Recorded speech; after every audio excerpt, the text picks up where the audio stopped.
What's up, space pirates? This is your Admiral, the deliciously dank Dr. Disaster.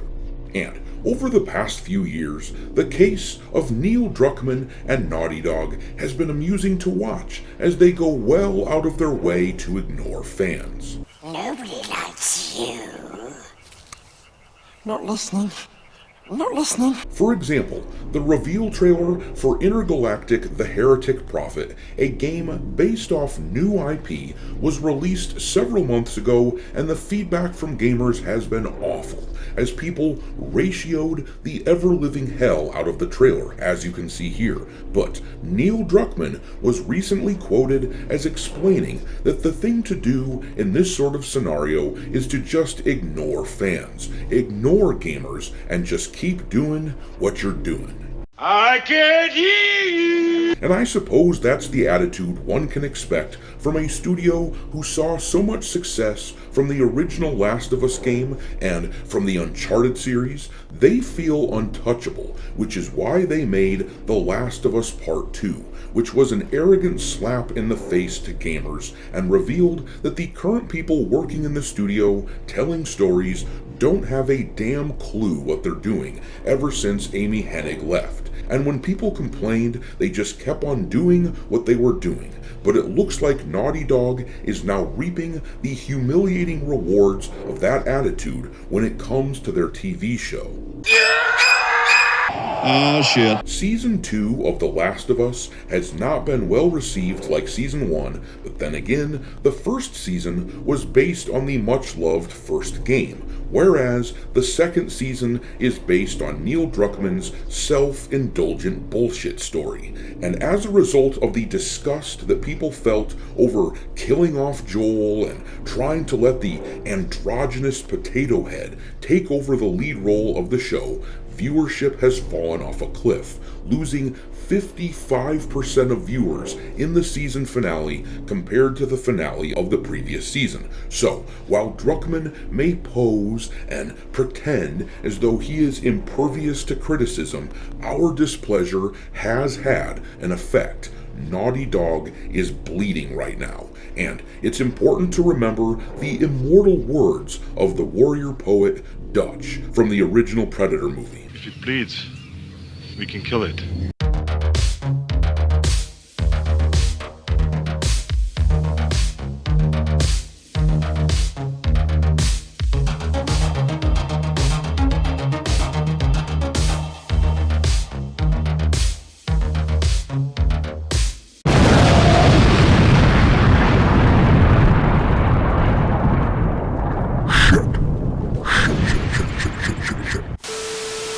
Alright, me hearties, make sure that you hit the like button on this video, share it with your friends, subscribe to the channel if you haven't already, and also, don't forget to follow me over on X, where I keep a list of games lousy with wokeness pinned to the account at all times for your reference. My handle over there is Dr. Disaster 1.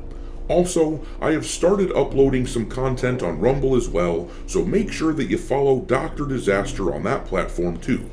Anyhow, let's take a gander at what is going on with The Last of Us viewership for Season 2, which we have scrutinized heavily for the past month or so.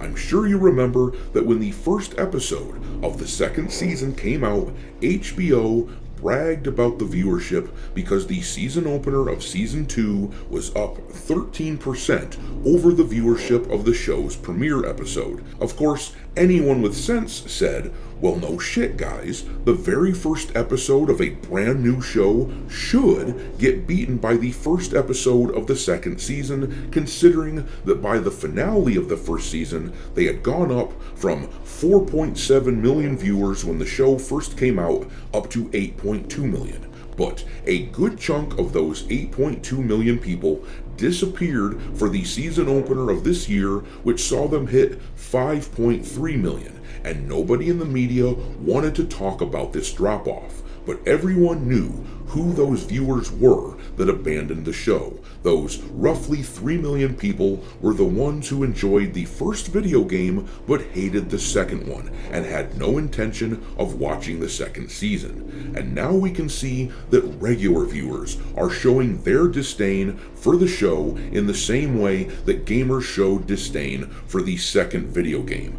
Look here at this article from Cosmic Book News with the headline that makes me grin: The Last of Us Season 2 viewership collapses, down over 50%. Gamers everywhere who despised the storytelling from The Last of Us 2 should allow themselves a moment of pure schadenfreude aimed in Naughty Dog's direction. We can all say, "We told you so." It wasn't just an us problem, it was a them problem. Calling us bigots and sexist and everything else did nothing to address the fact that without Amy Hennig, the studio produced a wretched nonsense story that people hate. But let's read this article. It says here, HBO has released official numbers revealing that The Last of Us Season 2 has lost over half its audience. The Season 2 premiere brought in 5.3 million viewers across platforms, but the finale, released Sunday, was only watched by 3.7 million, a 30% drop from the premiere and a staggering 55% drop compared to the Season 1 finale, which drew 8.2 million. On the one hand, it is genuinely puzzling that HBO would even release viewership numbers for this episode. We have been left in the dark for the entire season besides the opener up till now, but I guess they figured it would be too conspicuous if they didn't say anything about the show's viewer count even after the finale, and I guess they figured they may as well try to get out ahead of this and put out a defensive narrative. Here it says HBO is trying to downplay the collapse, blaming the Memorial Day weekend and claiming the numbers will increase with delayed viewing, as they state in the official press release. The audience will grow significantly due to low viewing levels over the Memorial Day holiday weekend. Now, I don't doubt that there were at least some people out there who didn't watch this last episode right away because of the holiday weekend. It would be crazy to assume otherwise, but blaming it all on that is lazy as hell. We are talking about a 55% drop-off from the finale of the previous season. No, this speaks to something else. What is really telling, in my view, is the fact that this drop-off in total viewership from the first episode of the second season to the final episode, it tracks pretty consistently with the data we've gotten for live TV viewership, which has been about the only data available to us since HBO has been quiet about the number of people watching their show for the majority of this season's run. But live TV viewers, in other words, not people who are streaming, those numbers have gone down between 20 and 30% on average ever since the premiere.